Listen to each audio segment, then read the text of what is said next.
and we're officially backstage at Riot Fest. I'm James Van Osdell. Car con carne all through Riot Fest, all through the fall, brought to you by Sopel Solar. Now is the time to get in on solar power. Get those panels on your roof. Start saving money the second they're installed, and for nothing out of pocket. Get your consultation now. It's easy to do. It's kind of fun to do online. SopelSolar.com, SOPELSOLAR.com. My friend Brent Sopel, former Chicago Blackhawk, he's going to take care of you. He's going to help you change your life. Basically, take control of your utility bills. Have cost certainty for the first time ever. Welcome to Riot Fest, and thank you, Sopel Solar. So, do you miss the 1990s, grunge, punk, indie, all the decades great music? What if you could travel back to the 1990s? See some amazing shows that you've only heard about and read about, or maybe just hang out in the middle of Chicago's legendary, it was legendary, music scene from the 90s. That's the premise behind this book, 90 Days in the 90s, a rock and roll time travel story, the ultimate novel about the 90s and Chicago's music scene. If you're a fan of music, if you're a fan of Chicago, this is the fiction book you've been waiting for. Join record store owner Darby on her trip back to the 90s. It is lovingly written, brilliantly written by my friend Andy Fry. 90 Days in the 90s, a rock and roll time travel story. Go to 90 Days in the 90s. Those are numbers, 90 days in the 90s.com to learn more. Or you can go to Amazon, of course, or wherever you buy books. All right, we're backstage at Riot Fest. I'm joined by Wargasm UK, Milky Way, Sam Matlock, here with me today. When I listen to your music to me, especially as we talk about underground music, subcultural music, it should push buttons. That's the whole purpose. That's what Wargasm UK does. Apparently so. People have buttons, and apparently we push them, so... Well, you know, I think sonically, you kind of resist categorization, but here in Chicago, like, we get Wargasm UK. We're a culture... I would say that the people today got it. Yeah, I mean, this is a city weaned on industrial music and heavy stuff. Like, we get... and political and music with attitudes. Songs like Drill Dough. We get this stuff.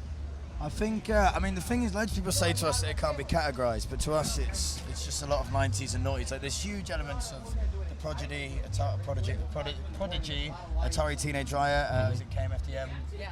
You know, there's like, I can definitely distill where every influence came from. It's just the Prodigy if, you know, Britney decided to do a bit and someone went, you know, that should have a little riff that sounds like Dave Mustaine wrote it. You know, the components to me are clear, but maybe that's just something you see when you're inside it. Well, I think sonically you change directions. Like, you take people in a direction they may not have expected. I hear that on Drill Dough. Yeah, well, I don't know. Do you find it? I just don't think we're that original or that out of the box, personally. It's not a bad thing. I just don't think you have to be original. I'm glad that people think we do, but I feel like it's kind of just a reflection of the melding pot of our brains. So maybe it doesn't seem so original to us, but maybe it's good just as well that people aren't inside our brains and seeing the things that we do. Some of the rock bands we like Refused, are pretty all over the place with their influences.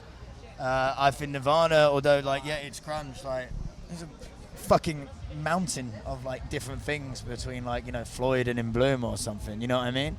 And then, like, I like bands like Fight Star, which basically sometimes sound like Deftones, sometimes sound like Nirvana, sometimes sound like Bon Iver. Coheed and Cambria have such, like, a vast wealth. Some of it sounds like, you know, high school teen movie music, and then the next thing's like this turbo, like, flamenco shredding on the guitar. You know, I think for us, the bands that we listen to are kind of all over the place. So it feels more natural for us just to be all over the place. Does that make sense? 100%. And I like the directions you take us in.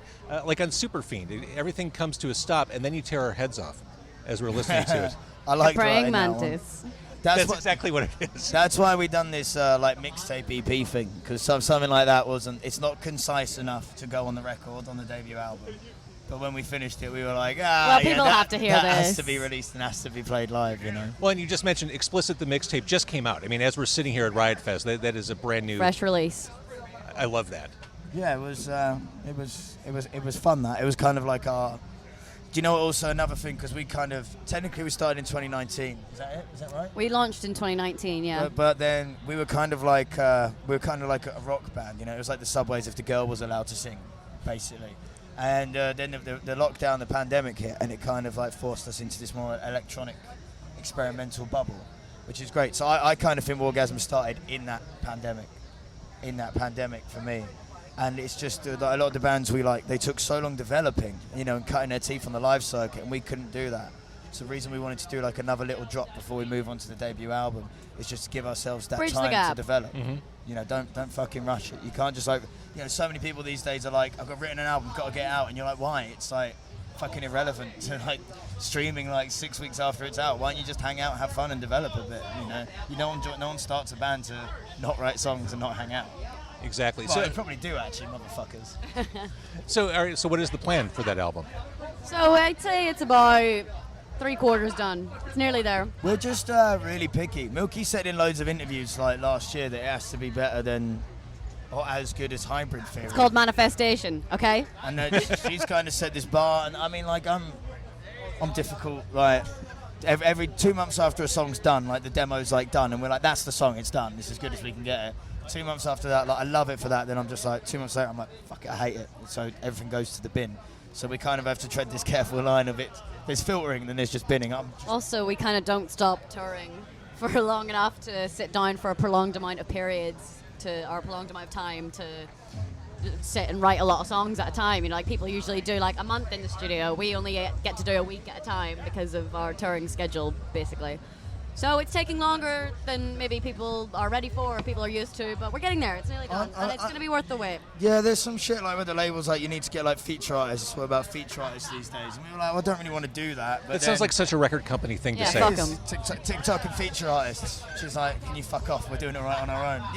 We feature with people. We feature with a band called Enter Shikari. That was awesome. We feature with our friend Kieran, Deathter. who does his whole fucking thing with that Russian guy. With Gordy.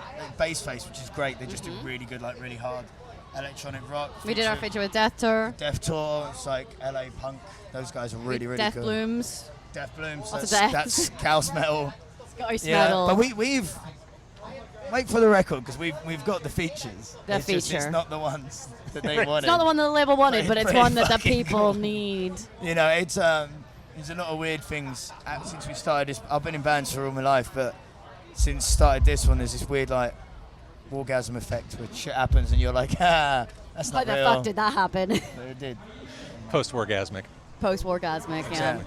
All right, I love the way you sound. Thank you for doing this. This is the perfect place. Please keep coming back to Chicago. Oh, thank you. We will. Thank you. Yeah, it was nice. If they'll have us.